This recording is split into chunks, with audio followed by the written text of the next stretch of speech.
இப்போ என்ன இந்த சம்ம பார்த்தீங்கன்னா a sum of rupees 800 amounts to rupees 920 in 3 years at a simple interest.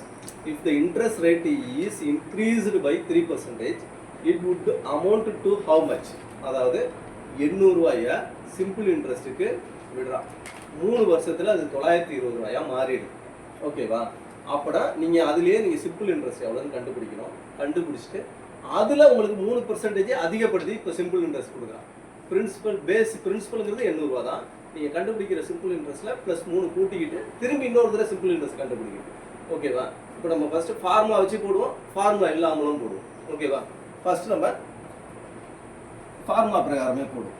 இப்போ உங்களுக்கு சிம்பிள் இன்ட்ரெஸ்ட்டு எப்படி கண்டுபிடிப்பீங்க? பிரின்சிபல் இவ்வளவு இருந்தது, 3 வருஷத்தில் எவ்வளவு ஆகிருக்கு? 920,000 ஆயிருக்கு. அதாவது 920 மைனஸ் 800 ரெண்டுத்துக்கும் உள்ள வித்தியாசம் தான் 120ங்கிறது தான் என்னது? Simple interest. ரைட்டா? அதுக்கு அடுத்தது பிரின்சிபல் எவ்வளவு? 800 ரூபா. 800 ரூபா தான் கையில் முதலீடு. அடுத்தது டைம் எவ்வளவு? 3 வருஷம். ஓகேவா? இதை வச்சு நம்ம ரேட் ஆஃப் இன்ட்ரெஸ்ட் எவ்வளோன்னு கண்டுபிடிக்கும். ரேட் ஆஃப் இன்ட்ரெஸ்ட்டு ஃபார்மா போடுங்க. 100 into rate of interest simple interest. Simple interest வந்து 120 divided by principal into time. ஓகேவா? இனி எல்லாத்தையும் போட்டு அடிச்சிங்கன்னா எவ்வளவு வருது? 5% வரும். இந்த நீங்கள் மேலே உள்ளதுக்கு 5% கண்டுபிடிச்சி இதில் ப்ளஸ் என்ன செய்கிறான்? 3% ஆட் பண்ண சொல்கிறான். மொத்தமாக எத்தனை பர்சன்டேஜ் ஆகுது? 8% ஆகிடும். 8% கொண்டுட்டு போய் இப்போ எவ்வளோ சிம்பிள் இன்ட்ரெஸ்ட் இருக்குன்னு கண்டுபிடிக்க சொல்கிறான். இப்போ எவ்வளோ சிம்பிள் இன்ட்ரெஸ்ட் நீங்கள் அதே பாருங்கள். பிரின்சிபல் எவ்வளோ திரும்பி அதே ஃபார்முலா போடுங்க. இப்போ நம்ம simple interest formula. Simple interest formula என்ன வரும்? அதான் பிரின்சிபல் 800, ரேட் ஆஃப் இன்ட்ரெஸ்ட் எவ்வளவு? 8 போனது. இந்த இடம் 5 + 3 8. அடுத்த டைம் எவ்வளவு? 3. இப்போ எல்லாம் ஒன்றா இருக்க வச்சு டிவைடட் பை 100 அப்படியே போட்டுக்கலாம். ஓகேவா? இங்கே ஃப்ராக்ஷன் இல்லை. இப்படி இதை அடிச்சு நீங்கள் பெருக்கினீங்கன்னா எவ்வளவு வருது? 192. பிரின்சிபல் எவ்வளவு உங்களுக்கு ஃபர்ஸ்ட் இருந்தது? 800 ரூபா இருந்தது. அதில் 192 ரூபா கூட்டினா எவ்வளவு? 992 ரூபா. சாரி 992 வரும். நம்ம 992லேருந்து 800 கழிச்சு வரும். ஓகேவா? 992. இப்போ நீங்கள் பார்த்தீங்கன்னா இப்போ இவன் என்ன தெரியுமா கேட்குறான்? இந்த அமௌண்ட் எவ்வளவு? ஹவு மச் வுட் அமௌண்ட்டுன்னு கேட்குறான். 992 ரூபா இந்த அமௌண்ட். இப்போ நம்ம இதில் வந்து 800 ரூபா இருக்கிறப்ப 5%க்கு நம்ம வட்டிக்கு விடுறப்ப எவ்வளவு கிடைச்சது நமக்கு? 920 எவ்வளவு வரும்? 920 ரூபா கிடைக்கும். அதில் 3% அதிகப்படுத்தின வாசி எவ்வளவு கிடைக்குது? 992 ரூபா கிடைக்கும். சரி, இதை விடுங்க.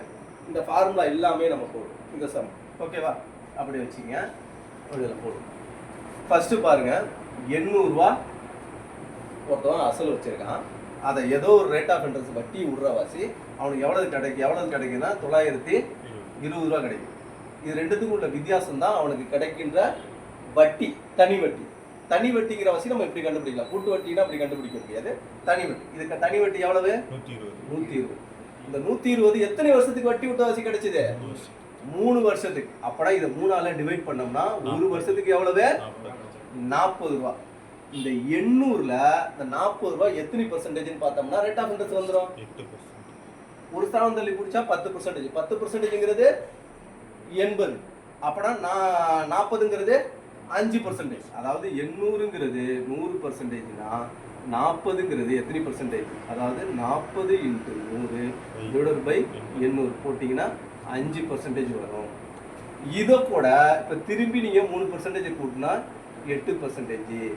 திரும்பி இந்த 8%க்கு இந்த 800 ரூபா தான் பேஸ் பிரின்சிபல். அதுக்கு நீங்கள் 8% கண்டுபிடிச்சி 3 வருஷத்துக்கு கண்டுபிடிக்கும். 800 ரூபாய்க்கு 8% எவ்வளவு? 64 ரூபா ஒரு வருஷத்துக்கு. அதுவே திரும்பி நீங்க 3ஆல பெருக்கினீங்கன்னா 192 ரூபா எவ்வளவு கிடைக்கும்? 3 வருஷத்துக்கு கிடைக்கும். இந்த 800 + 192 992 ரூபா 3% அதிகப்படுத்துகிற வாசி அவனுக்கு ஆண்டு முடிவில் கிடைக்கும். அந்த 3% இல்லாமல் 5% ரேட் ஆஃப் இன்ட்ரெஸ்ட் கொடுத்தா 920 ரூபா கிடைக்கும்.